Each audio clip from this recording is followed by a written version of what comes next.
wake that ass up. Early in the morning. The Breakfast Club.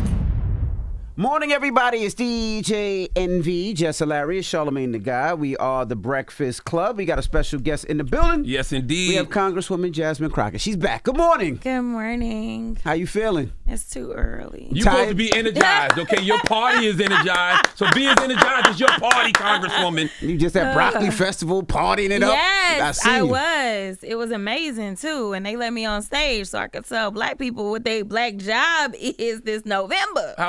How did they react to that? Were they energized? They were energized. Okay. It was great. Mm-hmm. I did a couple of things. I asked them if they had heard of Project 2025. Okay. And the crowd was like, yes. So that made me really happy. Mm-hmm. I also kind of did this call and response where I was like, all right, so your black job this November is to vote. Mm-hmm. And so I came back right before Meg got on stage and I was like, I'm just back to make sure that y'all remember what y'all job is. Mm-hmm. And they did. So they were engaged the entire time.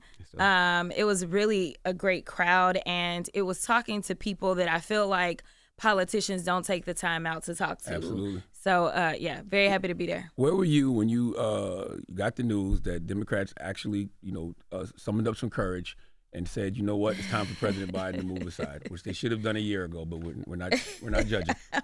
Where were you? I'm not doing this with you. I actually was in bed, so I don't remember where. I've been traveling so much. Oh, I had just been to Phoenix with the second gentleman. Mm-hmm. We had just done an office opening. I had just come back from Africa, actually. Did over 30 hours to go out there to campaign for the Biden-Harris ticket. And so I had just flown back on a red eye. I got back like Saturday morning, wee hours of the morning. And then Sunday, I was like, okay, I'm going to take a day of rest. It was nothing like a day of rest. I'm sure. But I was literally laying in bed when I found out. Because I saw the tweet that you put out, and you weren't that happy about them making the decision. So for me, it's all about how you do stuff. And, like you're like, hey, this is a conversation that should have took place a year ago. If there were concerns, I agree with you that this is something that should have been part of the conversation earlier.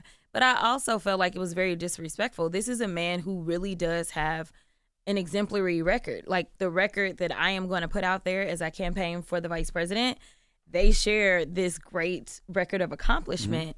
But for them not to have more attacks about this and not to look as crazy as we look, where everything was Democrats kind of doing this infighting, it's like, wait a minute, the Republicans, they have lined up with a rapist, convicted, felon, like they fraud, like they have lined up behind this guy who we know was telling us ignorant stuff like inject yourself with bleach. And y'all want to tell me because he was stumbling and fumbling over words in a debate when we know that he was born with a stutter.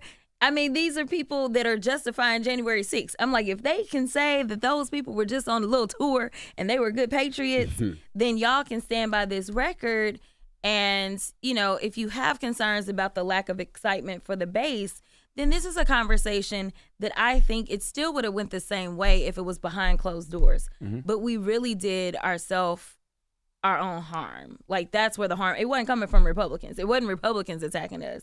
It was us attacking us. And so I think that it does set a bad precedence, right? But now a week later, couple $100 million raised, new energy, 100,000 plus new voters, people excited. Listen, I mean, you and I have talked about the VP before.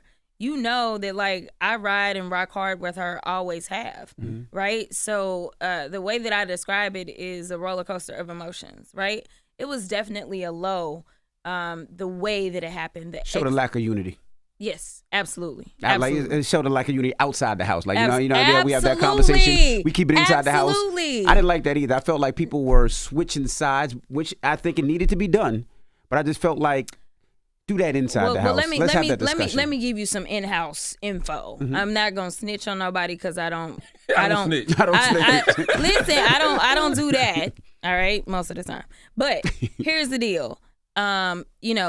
It's great that the vice president is the presumptive nominee. But let me tell you something. As people were calling for the president to step down, it wasn't that they were all like, oh, yeah, we want Kamala.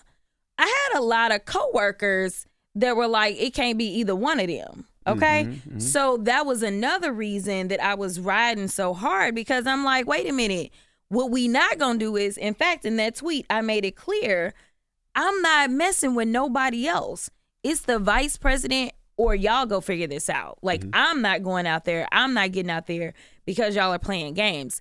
So what we had to do is, like, behind the scenes, we had to strategically get ourselves together quickly. So I sent out a letter of endorsement to all of the delegates out of the state of Texas to make sure that they knew where I stood and tried to get them to stand on business as well. And so we as Black Caucus members and some other caucus members immediately started getting in touch with delegates, because if there was any daylight between his announcement and her coming out strong, then they would have tried to get somebody else. In fact, they were trying to get other people. I know y'all saw the Joe Manchin talking about, he was talking about, well, I may need to be president. The hell you do? Not of these United States of America. I would have voted third party if Joe Manchin. Child. Are you surprised of the energy, though? Because, like you said, a lot of people necessarily didn't think that ticket could win. Now the energy is different, but when they first announced, were you surprised at the energy immediately? She raised so much money immediately, and people were coming out in droves immediately. I was surprised. But I was pleasantly surprised because I think that a lot of us, especially like Black folk, we get nervous, right? Because we have seen the level of racism and vitriol that Trump has ushered in, and he wins over voters that way. So now when we start talking about people of color, I mean, we know that the entire movement started with Obama, right? Like it was like this backlash type situation. So yes, I was nervous, but I am happy that thus far we've got the energy. Now the question is, can we keep this energy through November? That's right. Can we transform this energy into votes? And I'm hoping that we can. How long do you think this honeymoon phase with the vice president is going to last? Because it's still the same old Democratic Party. So what changes would you like to see in the Democratic Party? Since they made this massive change at the top of the ticket, what other changes would you like to see to keep the energy going? Yeah, I mean, I think that there's a clear signal that overall we're wanting younger leadership. And there has been a gatekeeping for a very long time throughout every level of government when it comes to the Democratic Party. We don't really allow for the younger voices to get in. The fact that I'm considered young is really a problem, in my opinion. The only young person that I see in Congress is Maxwell Frost. Okay, I know he's Gen Z, so he's super young. But overall, I think that we should start to engage in more partnerships and mentorships where you're actually training somebody up. I think that there's always this fear that if I start to mentor somebody, then they will then try to leapfrog me, instead of recognizing, like, this is your strength, this is your power, you over here. But at the same time, we need an actual pipeline. And we need to start promoting, like, what that pipeline looks like. One of the issues that we have in the Democratic Party is everybody sits around and says, okay, who's next? There is no pipeline, right? Like, everybody's sitting around asking questions, and we should say, this person got next because we've seen them doing this and that. So that's one of the things that I would like to see. And who's planning the festivities at the DNC? The DNC got to be piped up this year. Seriously, because the RNC, say what you want, it looked live. Did it? Yes. It looked a little hype. It looked live. It looked Hulk live. Hogan came out there. Who they got at the DNC? Yes. Are you speaking at the DNC? Not that I know of. That's a problem. That's a problem. Because I said not that I know of. Well, okay. That's a problem. Time is ticking. I'm not saying no. You're correct, because, if I'm going to have to do a speech, I'm going to have to do a speech, right? Like, this is going to have to be a good one. But no, I have no idea. They have not laid that out. The entire DNC program has to change, though, right? Everything. Like, everything was built around Joe Biden, and now it's going to be built around Kamala Harris. But it should be built around Kamala Harris, and it should be built around the next generation of Democrats. I want to see Governor Whitmer on the stage. I want to see Governor Shapiro, Governor Westmore. I want to see you. I want them to go get people like Jon Stewart, like the same way that, the RNC was using nostalgia and had people like Hulk Hogan. Yeah. That's what I would like to see. Yeah. Well, I will pass Get the that right along. musical acts. Now, as we start looking for vice presidents, who do you like? And not just one person, but who do you like and who do you think will be the best fit? Because people are realizing this is like I don't want to say like a basketball game, but you have to size up who's going to be the best fit and who's going to be the best help for that. It's got to be a white man. Have to do a DEI hire and hire a white man. Do you think it has to be a white man? Can it be a white woman from Michigan? Jasmine. Can it be somebody else that's black? What are your thoughts? The majority of the picks look like, or the majority of the options look like white men. So I'm going to assume it's going to be a white man. Right. I trust the vice president and her ability to pick. I think the characteristics that she's going to look for is a good partner, because when it came down to her and Joe Biden, it was more of a partnership. Same thing with him and Barack Obama. It was a partnership. And so I think that that's what she'll look for. I don't know what her relationships are like with some of the governors. I can say that in my mind, Senator Kelly is somebody that she's consistently worked with, because she has been the president of the Senate. And so she probably understands how he works. She understands his relationships in the Senate. The governors haven't worked in the Senate. So I would think that she has a natural inclination to potentially go with him. But I don't know, in addition to the fact that when we start looking at the map, right, you take a Governor Beshear, well, I don't know that we're going to get another Democratic governor over there in Kentucky, right? But when you look at Arizona, if for some reason Mark Kelly comes out of that spot, then we have a Democratic governor, and she's the one that appoints another Democrat to that spot. So we don't end up messing with the balance of power in the Senate either. I like Mark Kelly. He looks MAGA white. Oh boy, bald head. I can't. I boy. can't. And he's an astronaut. White people love astronauts. People love astronauts. He's an astronaut, and he's a veteran. Yes. And he's very big on gun violence, and it's something that she's very passionate about, and we know that it's something that Gen Z is very passionate about. And honestly, black folk in the hood, we want to get the guns off the streets too. I'm just saying. So I think that all of those things make for a really decent pick. But I don't know. I don't know what they're looking at. I would imagine that they are also doing some internal polling.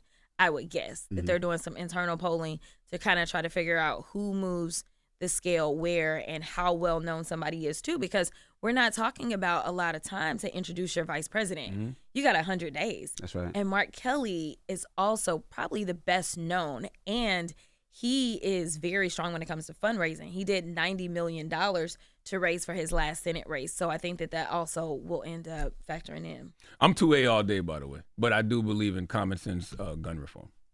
Oh, listen, me too. I'm licensed to carry, right? But like the fact that everybody and anybody got access to any and everything, which is crazy, is a problem, especially in Texas. Congresswoman, so you ain't just clapping back. Don't worry about my 9.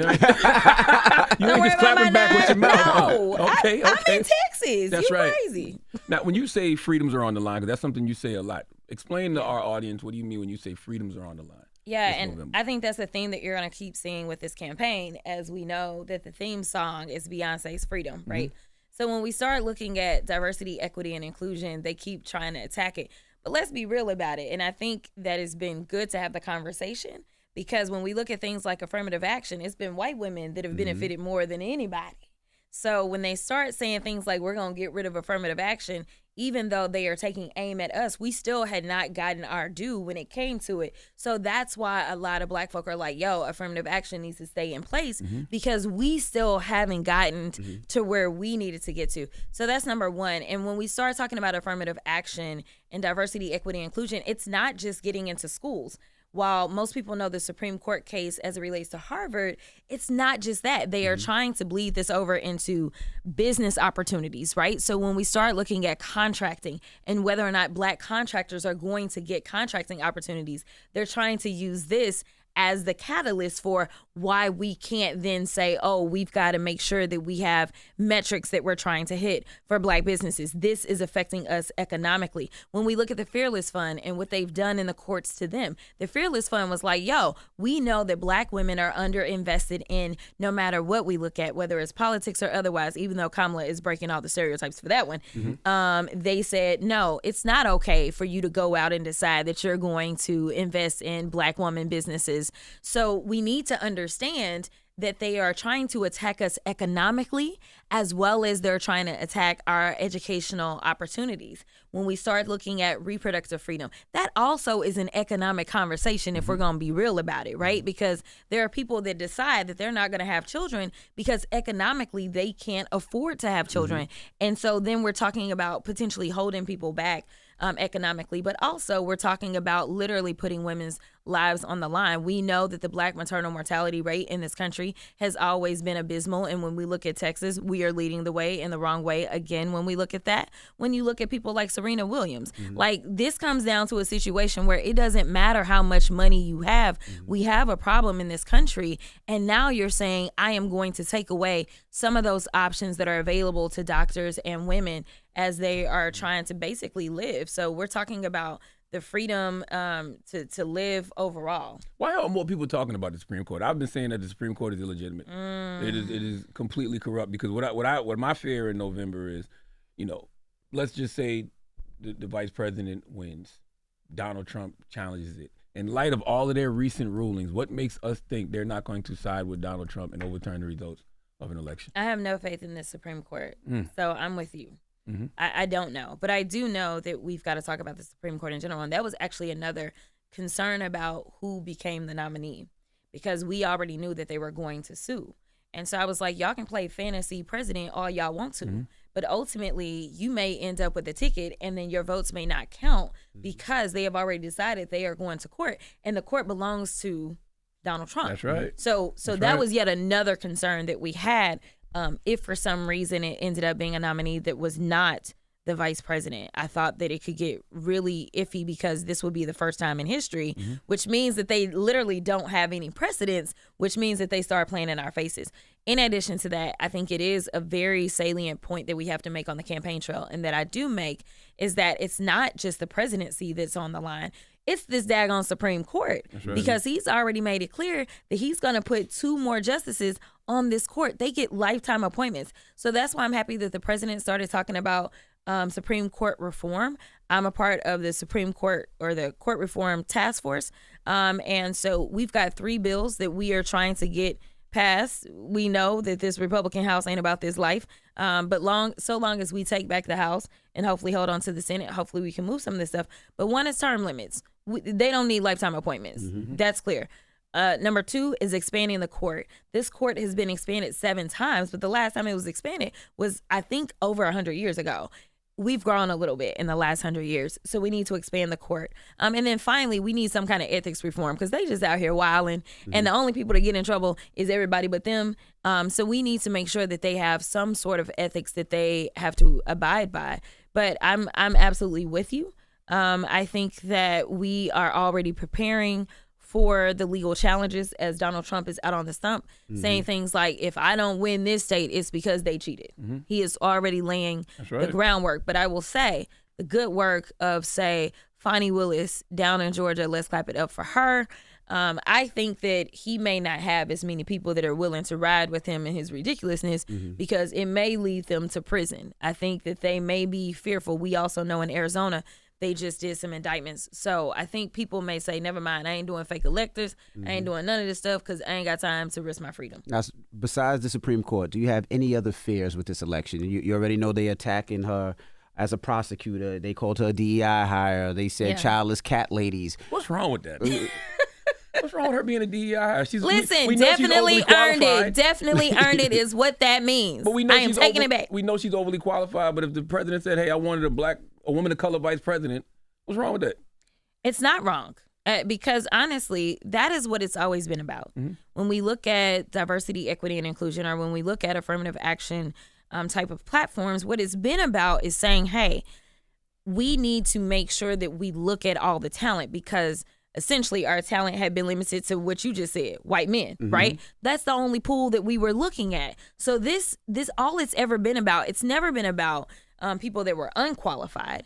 It's been about making sure that you were forced to take a look at somebody other than a white man. That's it. That's right. But you still had to measure up, and still, when we look at it, it's not even a matter of measuring up. You have to exceed the qualifications. That's right. Because again, when you start talking about old boy and the cat ladies, come on now. Like, J.D. Vance has what? What does he have? Listen, I am older than J.D. Vance, and everybody's like, oh, look at the young baby in Congress, right? But when you look at the Republicans, they're like, oh, yes, this can be the next vice president of the United States. And the reality is that this dude has never done anything. He just got elected for the first time a year and a half ago. Wow. Well, Jasmine Crockett, we appreciate Congresswoman Jasmine Crockett. Jasmine we appreciate you for joining us this morning. Thank you so much. Have you spoken to the VP? Did she call you this week? She called me the day that it happened. Okay, amazing. And you can stay up with us, please. Let us know. Keep abreast of what's going on. You can check in anytime. If you in town, pull up on us. Thank you so much. Absolutely. And give me your website so they can buy the T-shirts and all that. Yes, go to the clapbackcollection.com to grab your shirt. All right. It's Congresswoman Jasmine Crockett. It's The Breakfast Club. Good morning. Wake that ass up. Early in the morning. The Breakfast Club.